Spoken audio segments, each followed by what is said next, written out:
Hi there, it's Ian here, and you're watching Grumpy Opinions, the show where I'm going to tell you all about what I think of films, TV shows, games, and life in general. Let's get on with the show. Westworld is a show based on the old movie of the same name, now in its third season where the robots are still trying to escape and take over the world. Episode 3, The Absence of Field, starts out with Charlotte Hale recording a message to somebody called Nathan. That was back in season 1 when everything went to pants in hell. It cut back to the nearly now, and Delores has Charlotte clone with a brain in it. And whoever's inside is confused but still willing to help. And it's totally probably going to be this girl calling it now. Anyway, she's a wee bit freaked out, but she does what she's told. And she goes back to work and she acts a wee bit sketchy, but then they show her a giant robot thing, which I'm sure won't be important later in the series, for sure. Are you sure about that? I'm going to tell her like somebody's trying to secretly buy out the company, and it's a big worry, and clearly she's having issues with it all, well, with everything basically. And then she decides to go home, and when she gets there she finds out her ex-husband's there, and she's like, oh cool, let's do sex. But he's like, well, don't wake up our son, and she's like, who's our son? And then she goes and says hi to the kid, and he's like, I hate you, you're not my real mum. And she just plays it totally cool. But then there's more worries at work the next day because somebody stole Maeve from the park, as well as some other host brains. And she's like, that's totally cool, but then she is freaking out kind of a bit, so she arranges with Delores to actually go and meet up with her in a hotel. And she ends up starting really freaking out. And Delores is like, okay, let's go to a hotel room and sort things out, and cauterizes all her wounds and runs like a self-diagnostic on her and tells her to get some kip, meanwhile being incredibly creepy and kind of like an abusive partner. But when Hale wakes up and goes back to work, she gets given like the wee video of her messaging, turns out her wee boy, and then she sings their song, which is You Are My Sunshine. And she decides to go and pick up the boy from school and finds him being totally creeped on by a dodgy pedo with a dog. So like one quick choke death monologue later and boom, hey, we got a dog. And finally at the end of the episode, she realises that the weird sort of machine code noises on her phone actually go together and turn into a password for the phone number that she's got. And it turns out, shock horror, it's actually her who's the mole for the company that's trying to secretly take over Delores, run by Serac. And after a quick hologram chat, it turns out that she's involved on pretty much both sides of this conflict. And speaking of conflict, remember how last week left off with Delores all shot up in her? Well, Caleb ends up getting her to an ambulance, but the Nino gets hijacked by some bad cops, and it turns out they're like a cleanup crew just like him. But he manages to hold them off while Big D does a big murder on them both and then nicks their car, and after thanking him and telling him to get out of town, she's away. So, sensible boy says goodbye to his mum and then he ends up getting grabbed, because it turns out he's a target now as well. So this other cleanup crew take him to the construction site he works at, and they try and get a bit of information about Delores from him before they off him, and he ain't saying nothing. But then his droid worker pal tries to help him, but they push it off and he dies. Oh well. And luckily, just before they kill him, Delores shows up and kills them instead, and then the pair of them go for breakfast. And it's the same place that his mother abandoned him when he was just a kid, when she went nuts and had an episode. And it turns out that Delores knows absolutely everything about him, and he's not really happy about that, but as she says, look, it's not me, it's the system, it knows everything, I'm just looking at it. And then she takes him up here and tells him, oh yeah, by the way, the system already knows it, this is actually where you're probably going to kill yourself in about 10 years time, and that's why the system won't give you better jobs, because it's actually predicted your whole life and it's decided that it's not worth you actually being able to get a better job, but that itself is a self-fulfilling prophecy, and it'll make sure that he ends up killing himself. So, she's not a dick, and he saved her. So she does say, well, look, I'll give you a choice. You can either have loads of money and you can just go off and live your life somewhere else and do whatever you can, or you can help me change the world. And well, it wouldn't be much of a show if he said no. So what did I think? Well, this week was actually surprisingly interesting for what was essentially a character piece.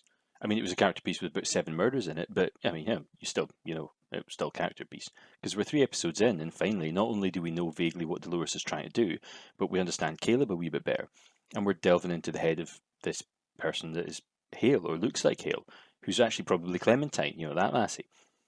But to be honest, it could be anyone. It could be one of the other hosts. I wouldn't put it past this show to make it turn out to be somebody like Teddy, or even Wyatt, who's Delores' evil shadow personality, who we've only really heard about and seen doing a few crazy things.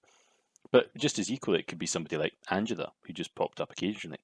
But then this show also, you never know. There've been a bit of stuff about them trying to map the minds of real people and not really working right, and she's sort of scratching at her arms a bit. So who knows? It could be the Man in Black, or it might even be that girl that got killed by Bernard back in season 1. But anyway, the whole episode's really about the sense of self, and that kind of makes sense because the episode was called Absence of Field. And there weren't any fields in the episode, just buildings. No, I'm kidding.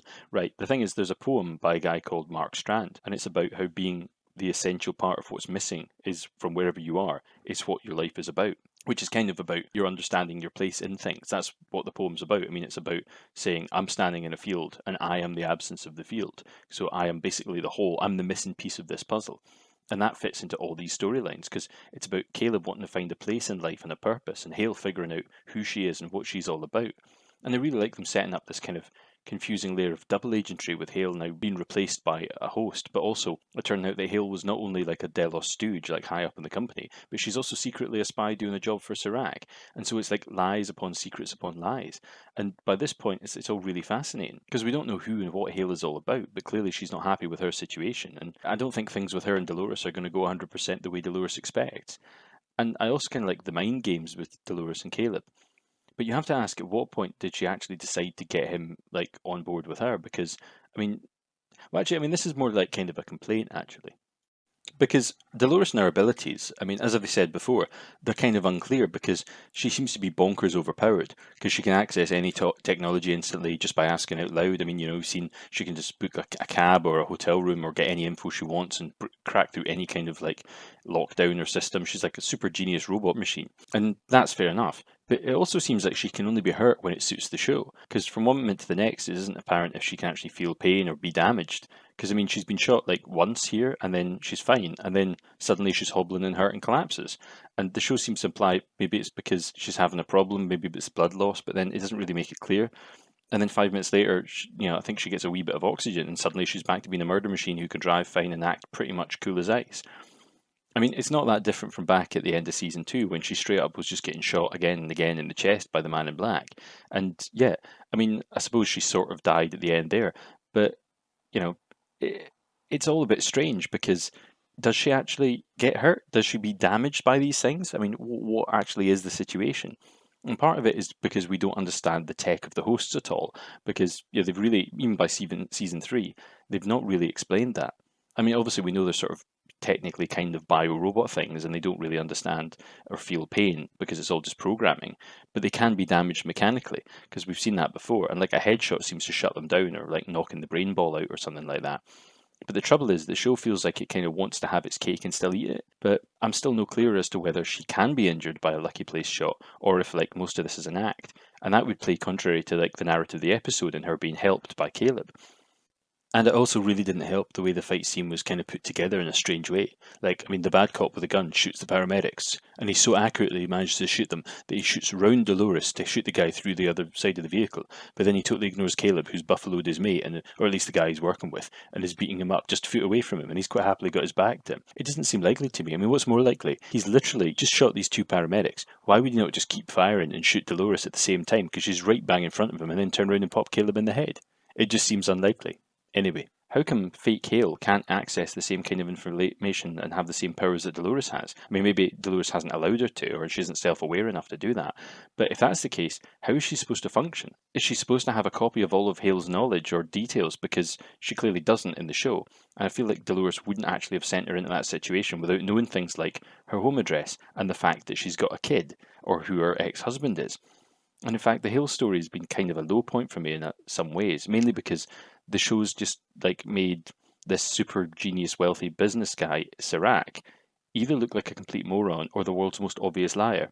I'm talking about this scene at the end where he does like basically almost a big villain speech, but he's literally pointing out to somebody what they already know in a way that's really, really almost like a kid's cartoon. I mean, can you imagine going into work and your boss being like, "Hey, why haven't you catalogued the reports about whatever?" And you being like, "Huh?"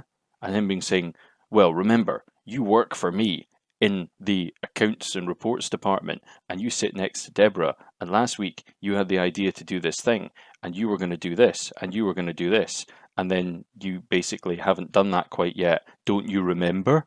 I mean, there's no way of really saying that without it being a smarmy, sarcastic conversation. It doesn't really work, and that's not how he plays it. And it felt like the worst kind of exposition.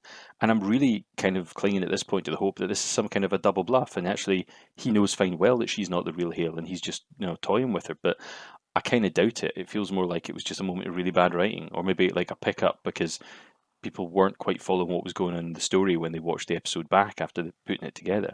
And also, just on a random point, how did Delores manage to get her brain out of the Charlotte body and into the Delores body? I mean, did you surely should have had to use a third body, or maybe she'd already brought back somebody else. But it looks like Hale is the first one that she's brought back, and yet she's already gotten herself back into her Delores body. Just practically, I mean, you would need a third pair of hands to do that. So maybe that's something that's going to come up, or maybe they just glossed over that. But I don't want to be all bad and down on this, because I have actually enjoyed the show so far, and I'd like to think about what could be coming up. Because you see, one thing I haven't really mentioned so far in the reviews has been what I think is going to happen that clearly. And one thing I'd like to look at is the opening credits. Now, because thematically, I think this actually gives away an awful lot, as good credit sequences tend to do. If you think, when you get to the end, you look back and go, oh, right, okay. I mean, look at something like, His Dark Materials. I mean, that's basically half the story and concepts and themes of the entire book trilogy, like sandwiched into like 30 seconds. Now, we've got an inkling about what the story is here, and it's all coming into place. And every season has done its own thing, but this season there's really clear themes and symbols of emergence, mirrors, and rebirth. I mean, there's there's literally somebody reaching up and touching a mirror and then passing through it and coming out of water at the other side, and then there's a phoenix, and it's hardly surprising with that being the story of the hosts escaping from the park and coming into the real world and being reborn, and also a social uprising, which is also a rebirth of sorts. And the show's also telling us about like the real world having this giant mirror construct and it being a huge simulation. And I don't think that them calling it a mirror is an accident, and I don't think that it's an accident they've got this shot in the opening credits, because as I said, rebirth, emergence, a phoenix, and it's all really telling. And then you've got like this drone being dipped and looked like blood at the end. I mean, it's all really obvious symbolism. And that leads to my theory of what's happening. So I mean, feel free to ignore me or skip off this if you don't want to know or want to just leave it all a mystery. But my guess, as I said the other week, is that it's going to turn out most of this is still inside a simulation. And that's why they referenced that in like episode 1. None of this is real. I'm serious. We're living in a simulation. And that's why they explicitly dropped that in episode 2. And they had Maeve inside the simulation. And I'd have thought, fair enough, that's it, they've done that, they've moved on. But then they're still mentioning it again, and there's still like more and more hints about it, and they're still going into it. And my guess is that Serac probably isn't actually real, he probably isn't a person, or at least the Serac we're seeing here isn't real. He's probably actually a computer. And the reason that he can exist outside the world and be this giant money machine that has more money than is even vaguely possible is because he doesn't actually exist in that world. He's just a construct outside of it, or he is the computer world they're existing within. And I think the big key to that is these circles, because see, at first I saw them, I thought that's weird. They look a little bit like the writing from Arrival. If you've ever seen that, if you've not seen Arrival, watch it. It's great. But I couldn't work out what that was all about. But then at the episode 2 ending, Maeve woke up and she saw a painting that looked just like that, and I thought, hang on, that's not right. Because if that's something from inside a computer, why would you have a painting of it on the wall? And it seems odd that that would be the case. But that's the link there from the show point of view of telling you that Serac has something to do with those circles. And those circles look like they're something tracking something, and they're tracking either some kind of time travel thing, which is a completely different theory that I haven't really thought entirely through, or it's the computer figuring out things in the simulation where things are going away from what's expected to happen. And that's the whole point. So that's why they've actually brought Maeve out to actually see what her effect on the simulation will be. They're using her and her own mind, but they can't actually affect it. So they've got to actually convince her to join up and be part of it. Now, I think at some point in the show, people are going to realize they're still in a simulation. And I could be wrong about that. And there's a lot of details missing from, with this theory. I haven't really thought it out a lot. I haven't been online to actually find out if anybody has any better theories. They probably do. I suspect that next week's going to fill in a lot of the blanks. Either that or make me realise I'm completely wrong. Because next week's all about the Man in Black. And I think he's a key part of this. So with that, I'm going to leave it till next time. So this is me, Ian. And these have been my grumpy opinions.